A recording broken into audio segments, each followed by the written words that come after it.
What's up, guys? Welcome back to episode 3 of Dating After Diagnosis. My name is Matt and my girlfriend Lauren. So last episode we ended off with me finishing my final rounds of chemotherapy, and now this round we're going to begin with my visit to my oncologist, Dr. Gilligan.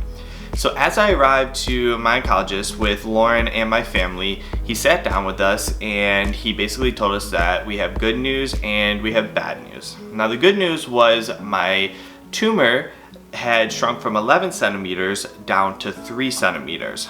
But the bad news was my tumor was wrapped around what was called my inferior vena cava. So to give you a little background too, the inferior vena cava serves the purpose of pumping blood from the heart to the lower half of the body, where your superior, of course, is the opposite and leads to the upper half of your body. And the inferior was completely blocked from the blood flowing because the tumor had grown into it. So that was no good, because that is like the major vein in your body. So that was pretty crazy to hear. And also at this point in time, we learned that the spots that were on Matt's lungs, liver, those had kind of taken care of themselves for the most part, from what I recall. So the surgery would only focus on removing what was left in the small intestine, the orchiectomy, which is the removal of the testicle, and then the lymph nodes that may or may not have been affected by the cancer as well. Yeah, and they basically sat down and said, we don't know exactly how long the surgery will be. Approximately, it could take anywhere from 8 to 12 hours, and we're going to have to get multiple surgeons involved. We have the top urologist, who was my main surgeon, Dr. Stevenson. We had a cardiologist, and I believe we had one other surgeon, not exactly sure what expertise they were in. So leading up to surgery, I had about 2 to 2.5 weeks, which was very mentally draining on me. Really, because I had a lot of time to think about things, and to not know what the outcome was going to be could be very scary at the time. And I kind of held a lot of my emotions and feelings in, because I didn't really know how to express them. Or probably how to even make sense of them yourself, because when you're up against a surgery of that scale, you don't know how to feel. So Matt, especially in the days and the morning of the surgery, he was really kind of quiet and to himself. I couldn't get him to talk, and I just knew that his brain was going a million miles a minute. So yeah, I mean, like I said, you don't know what the outcome's gonna be, so it's just a scary feeling, and you don't, it could potentially be life or death. You just have no clue whatsoever. So the day finally arrived, I get to the surgical room. They hook me up to a bunch of different wires, give me my IV, and I just remember saying goodbye to my parents, saying goodbye to Lauren, and then all of a sudden I remember I was in the surgery room talking to Dr. Stevenson. He asked me a couple questions, and then next thing I knew, I was out cold. And Lauren kind of tell you what was going on, how stressful it was while my surgery was going on. So the whole procedure took 10 hours, and as we mentioned before, there was a team of people involved. So the good thing was that we got updates periodically through the surgery, and when one surgeon was completed with their role in things, then they would come out and give us an update. We had a buzzer, and occasionally it would give us some kind of written update saying, okay, on to this step, and then the surgeon would come out and consult with us and say, now so-and-so is working on him, things are looking good so far, we wrap this up, and I don't know. And then finally, when it was all said and done, we spoke with Dr. Stevenson, and he gave us the news. We were relieved, because to sit there for 10 hours while your loved one's in surgery is really hard. It's like, what do? You can't sleep, you can't, I don't know. Yeah, and when I got out of the surgery, I was not fully awake, but I do remember like hearing things. So they would just keeping me awake at times, and then they put me back under just to kind of control me. They were sedating me, I guess you could say. And I just remember hearing people, especially my father, and then I would fall back to sleep. And eventually, I believe it was they pretty much did this for an entire day. The next day, I ended up waking up. And I remember waking up and really couldn't move much. I had stitches from my left hip to my right hip, and I noticed that I had a lot of swelling in my stomach. So going into the surgery, I was about 145 pounds, probably losing about 40 pounds throughout chemotherapy. Well, coming out of the surgery, I was close to 200 pounds at that point.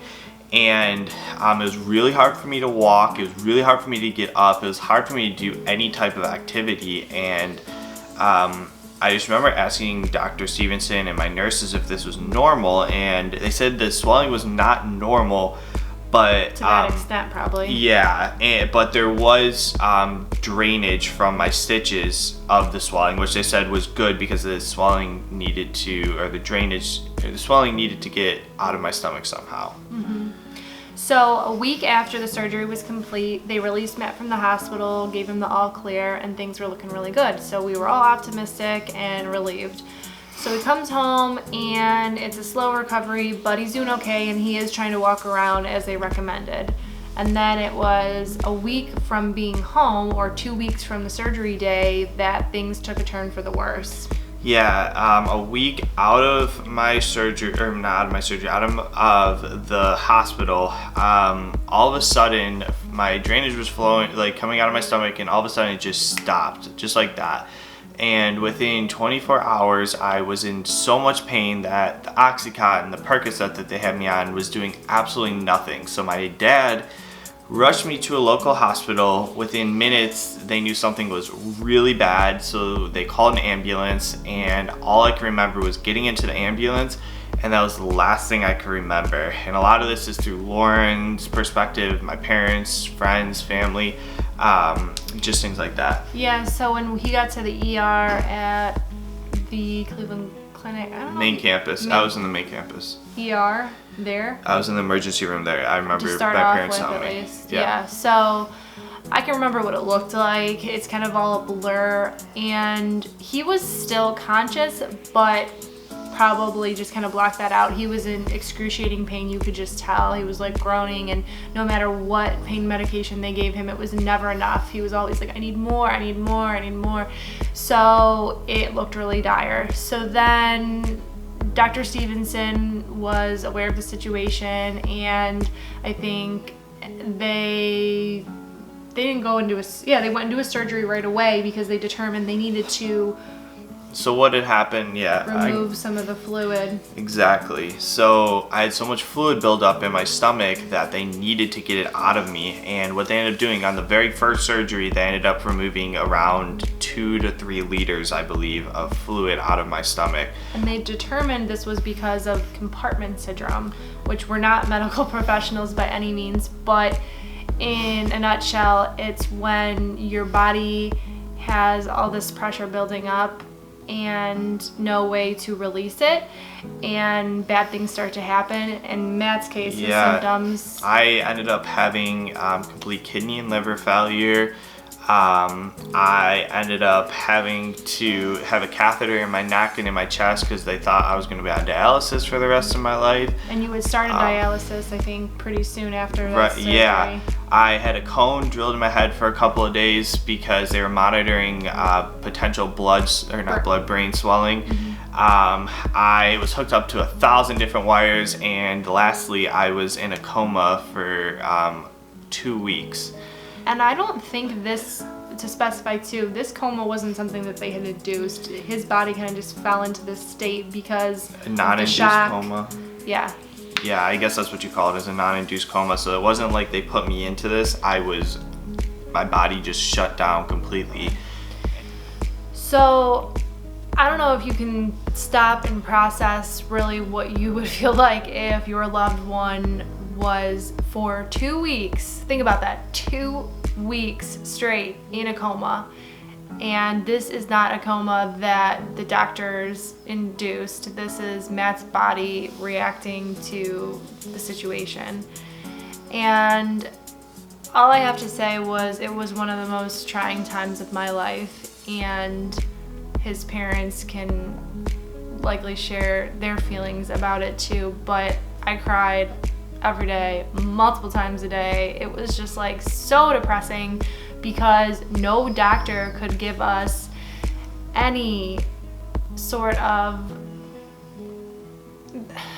feeling of, okay, what was going to happen. They didn't feel super positive about or optimistic about the situation, and yet, so they didn't want to plant this false hope that Matt would recover and be fine for the rest of his life, but they were also trying to keep us in good spirits as much as we could. So it was just so crazy, that period of time. This is where I really want to share a testament of faith, and I don't push faith on anybody, but this is where I truly believe God did miracles for me, my family, everybody. And while I was in that coma, we held 3 major prayer services, and basically our family and friends put these together where hundreds of people would go to the church, a local church, and pray for me. And in the middle of the last prayer service, that was the day that I ended up waking up from my coma. And all I could remember was, you can just, it wasn't like I stood up or, was like fully awake or anything, but it was me opening my eyes. I could wiggle my fingers, and I still couldn't consciously comprehend anything, but it was movement and sense of life in me. Oh my gosh, now that you're saying that too, it's kind of coming back to me how we were thinking maybe you were coming out of it, but we weren't sure if we were imagining it or not. And I remember holding your hand, and I was like, I think I just felt something. I swear, I swear something happened. And everyone's like, no way, wait. And then like a little bit later, I would squeeze his hand, and I felt like a response again. I'm like, oh my gosh, he is in there and he is coming back. And it was like, hallelujah, this is happening. So then it was, from there, it's like Matt said, it didn't happen quickly, and it didn't happen overnight. I want to share something too. A lot of people have asked me this, Matt, did you know what was going on in your coma? Did you have a dream or something like that? And I did have a dream. It was a really weird dream. I don't want to go into the whole detail of all of my dream. He was dreaming of me. Just kidding.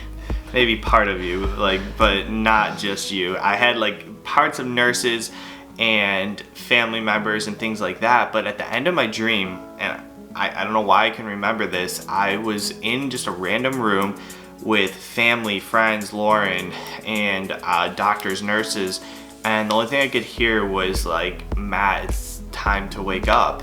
And everyone was just like, Matt, and not cheering me, but just saying my name. And that's the last thing I can remember in my coma. Whether I actually woke up that time or not, I don't know. But I really think that God said when I did wake up, Matt, this isn't the end of your journey. This is really just the beginning. And I know for a fact that with the prayers and the support, I don't know if I would have woken up or not. And it's very gratifying, but also just gives me a different perspective on a lot of things too. Yeah. And I guess a week later, I ended up feeling better again, and then another massive complication happened. But that's what we're gonna end off for today, and we'll talk about all the complications that happened after that. But I just want to end this episode and just hopefully you guys enjoyed it. Hopefully you guys can really use your struggles and turn them into positives from this. And any last things that you want to say? Not that I can think of. We will be seeing you guys hopefully in a week or so with episode number 4. Sounds good. Take care, guys. Bye. Bye.